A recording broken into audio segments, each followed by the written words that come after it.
Okay, Chris Cullen back with V1C Seas Aquatic Adventures, and you're looking at my new garage. As you see, my wife's Equinox is in here. So just doing some planning and figuring out. I'm probably going to lean towards moving the bigger tanks into the garage. I'm thinking along this wall here, if you look real closely. This is the door going into the house from the garage.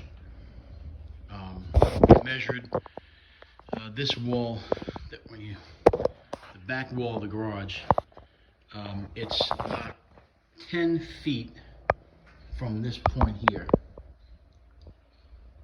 So I'm going to put the 180 gallon up here and probably put a tank next to that, because I have about 10 feet to work with. So I'm probably going to put the bigger tank and then put the 40 gallon with the 20 gallon underneath on this wall here. And then I'm thinking that I'm going to put the 75 one and 75 and 55 stand, and then the 55 next to it, just because of space and because of electricity. Has some limitations here, so we're trying to work it out. But I'm thinking that I should put the bigger tanks in the garage because I have more output and more receptacles we could work with here. So I like the fact that we can put the bigger tanks up here in the garage, and it might be able to fit my Camaro in here too, so I'm not really sure about that yet. Might be a tight squeeze, but if you look at both sides, I got about a foot in each side. So I'm parked close to this side here. We should be good, but I don't know. We're gonna figure that out. But like I said, tanks, I'm thinking the bigger tanks there. You know, I got 255, I got the 75, 55 stand, then I can put a 55 next to it. That's what I'm thinking. So you figure, you know, there's, you know, you're gonna need about 8 feet there. So I got plenty of room there. So I could even put another tank up here if I wanted to, which I might do, but let me just show you downstairs. But that's the room in the garage. I'm hoping to get the Camaro in there too. So this is the new place. You take a look. Yeah, upstairs here. I'm just moving stuff in today. This is a backyard. If you're familiar with Pennsylvania, there's the mountains behind us. It's really a great spot. It's out of the city, and we're kind of in the boonies. But there's the kitchen. Now, if you come downstairs, the thing that irritates me is that there's so many damn receptacles up here. See that? I count 1, 2, 3, 4, 5, 6, 7 receptacles up here, and that's just in the living space, in the kitchen. I mean the living room, and I guess you would call that the dining room. But this is the basement. As you can see, it's a spacious basement. I could fit many tanks down here, but the problem is the electricity. There's only two receptacles down here. One's a GFCI, which is good. I could use that. And like I said, this one here is for the sump pump. I wouldn't be able to do anything on any tanks on this sump pump. I may unplug that because I don't know how much you're going to use that sump pump. And I'm home most of the day, so I may just run one of the smaller tanks in this wall here. But sump pump's important to have, especially when you're in a low level area where the water can seep through and can flood. It's a flood zone, a flood area over here. So that's why there's a sump pump. A lot of Pennsylvania has sump pumps, especially in houses with basements. So that is gonna be an issue, but I think what I'm thinking here is I'm gonna put the small tanks against this wall here. Obviously the washer and dryer goes in that wall there, so remove that. But I'm thinking about putting the two 29 gallons right there in that space. And then I have, if you see this little shelving unit here, I might use this for the smaller tanks. I already have something set up here. I can go, you know, a couple 5 gallons, 10 gallons, plenty of space.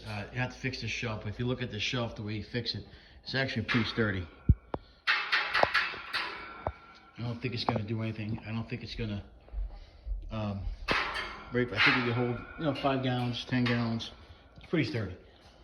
The only issue I have is the corner tank, which I'd have to figure out wherever we want to put it. But we can figure that out as we go. I might just put it, you know, in this caddy corner there, right there, and then have, you know, you have your smaller tanks in this wall here, and I could just take up this little corner here, and then possibly move, you know, if I wanted to put some tanks over here, and I could just use, see, 2, 4, 5, 6, 7, 8. You can fit like 9, 10 tanks in there, small tanks.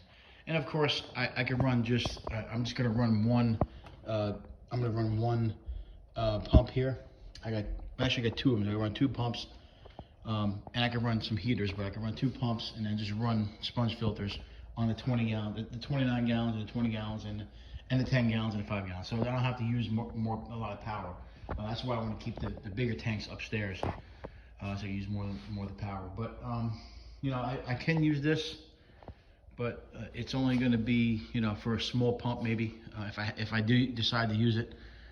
It can't really put well, you could put like a power strip in there, but I don't know if I want to risk that. I have to take a look, see how many volts that is. I didn't really take a look at it yet, but the good thing about it, we do have GFCI, so we can put you know, stuff on here and not worry about it breaking. The one up in the garage too is a GFCI, so we're good there. But unfortunately, you know, this whole house, in this big basement, there's only 2 receptacles. I looked all over the place. There's one up here that somebody took down or covered it up. I don't think that's something I'm going to even mess with. I may, if I decide to do.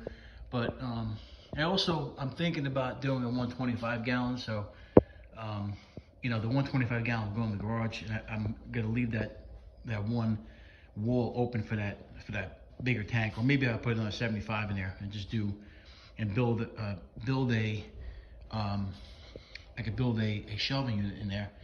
You can see I got some cinder blocks here that I can use eventually. There's an old water heater there, but you can see it's a nice big basement. My wife can put, you know, I'm thinking if I do just take up this side here, which is going from this corner all the way across to this water heater, which I want to do. I'm thinking about letting my wife grab the rest of this side, so she could put her eBay stuff and everything else. So we got plenty of room. Like I said, the unfortunate thing about it is we don't have enough electricity, but we're gonna separate the tanks for now. Like I said, I like the way this shelf unit is. It can definitely work to my advantage. Like I said, I'm probably put the 2 20 gallons on the bottom, and then, you know, some 5 gallons up here. And maybe I'll run another couple gallons, and I might just put my fish stuff up here, like on these shelves, and just put like all my food and everything. I could probably put another. There's got a couple of racks down here we can maneuver and put on this shelf here. So this shelving is gonna be awesome. I could put all my small tanks on there, and I can put a little food and everything, so it's gonna be awesome. But it's also chilly down here, so I might have to get a space heater. I don't know yet. We'll figure that out as we go. But for now, that's what the plan is. I also gonna put we do have that 40 gallon corner tank, which is where the guppies are. I'm probably gonna, let's go back upstairs real quick. You can see they got all these little like hangers and stuff, and it's pretty cool. If you look at it. But yeah, if you go up here, the living space, we're gonna put the guppy tank in here somewhere. We'll probably put it in the corner there, or maybe there. I'm not sure yet. Probably gonna be there because we're gonna put the TV on that wall there, and then, well, maybe we'll put the tank in the corner there. I'm not sure. But one of the tanks can go up here, and that's all I'm gonna put in the living space. I'm not gonna put any more tanks because your wife will kill you. My wife will kill me, but I also don't want to have it in this new living space. It's so nice travertine, and you know, also cool. Like I said, these hooks here. I don't know where they get that from, but I could do something with these hooks. It looks like they move off here, so I thought they moved off here. Let's see. Yeah, they do move off here, see? I can put them over here. Oh, I could do so much with those. I could make this whole wall that, or I could put them, you know, I could take this whole thing off and put it on the bottom here. Anyway, and you can see all the shelving space up here too. My wife can, you know, put a bunch of stuff in here that she wants, that extra stuff that we don't have room for. My wife and I use a lot of space, so this is the closet that I just put those shelving units in there so we can put plenty of, it's a pantry, so lots of space. I told my wife that the top one is for me. Put stuff up there so I can get it. Anyway, that's the new living space. We haven't moved any tanks yet. We're gonna move the 40 gallon or 45 gallon corner tank into this living space first. That'll be the first tank, and then all the big tanks can go in the garage. It can be easier for us to carry. You know, it's gonna be one step, so we don't have to go downstairs. All the small tanks will go down. We'll go downstairs, the small tanks. And like I said, I can run just 1 or 2 pumps, and then all we have to do is run heaters. Hope you guys enjoyed it. Remember, subscribe, like, comment, all that good stuff. And if you can't own them, rehome them. Have a good day, guys.